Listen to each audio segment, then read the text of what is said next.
Salve omnes. Today we're going to read Catullus' poem 73 that I'm going to title Just Stop Believing. So here's the full text of the poem. I'm going to read the whole thing out loud later because I want to show you something that's kind of nuts and it's pretty hard to read at the very end. But let's check this out. Let's get into it. So we're going to translate the first two lines together. As you can see, this poem is in elegiac couplets. That means that the first line is going to be in dactylic hexameter and the second line in dactylic pentameter.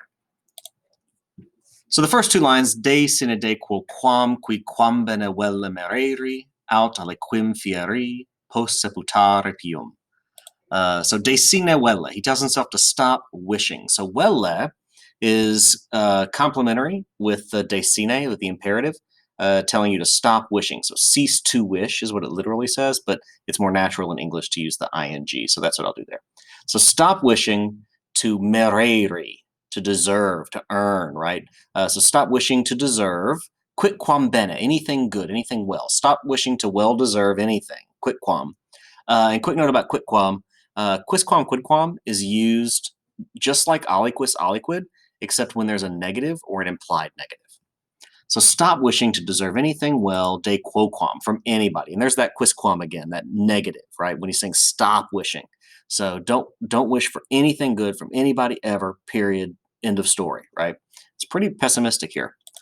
Or thinking, and again, putare is, or cease to think, but it's more naturally said in English as thinking, right? So stop wishing or thinking, and of course thinking is a head verb that'll introduce our indirect statement, that aliquem posse. So stop thinking that anyone is able or that anyone can, fiere pium, become faithful.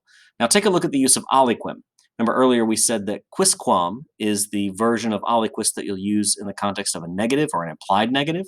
And so here, in the thing that he wants his addressee to stop thinking, we have that optimistic neutral aliquis, right? So stop thinking that anyone, right, any person could become faithful or good or conscientious, with that pious there, like pious Aeneas, right?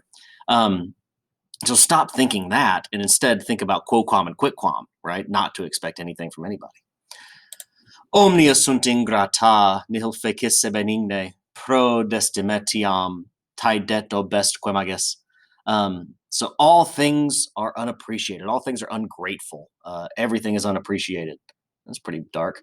Nihil fecisse benigne, nor, or having acted kindly. Now here you see fecisse is a perfect infinitive. But we're going to translate that with the participle for the same reasons that we treated those infinitives in the first two lines with ing in English, because that's how English says it, right? Latin says it with an infinitive. Latin likes to say it with an ing form, with a participle. So having acted kindly, prodest nihil, right? At nihil prodest. It benefits in no way. It benefits not at all. It gets you nothing. So having acted kindly in no way benefits. Imo, now this imo is a word that it's a particle, which is kind of like a conjunction. It's a little thing that goes into a sentence to keep it moving. And it connects the next thing that we say to the previous thing that we've said by either extending it or contradicting it or correcting it in a certain kind of way. And so this imo is like, in fact, or indeed, it etiam tidet. It even wearies. It makes you tired. It wears you out. It's tedious, right? Indeed, it even wears you out. Obestque magus, and it hurts more.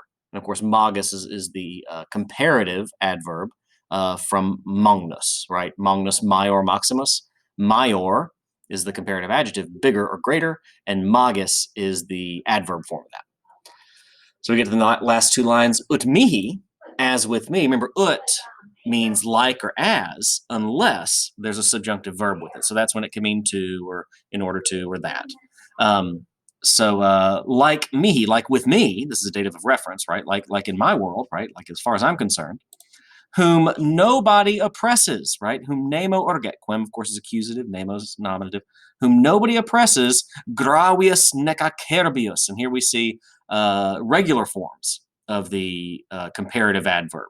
Remember, magus is an irregular adverb, irregular comparative form, and gravius and acerbius have that typical ius ending that you look for. So more seriously or more harshly, and of course, when you have a comparative, what do you expect?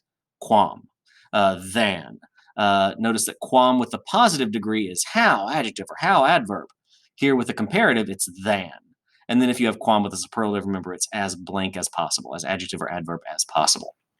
So whom nobody oppresses more harshly or bitterly than the one who just had me.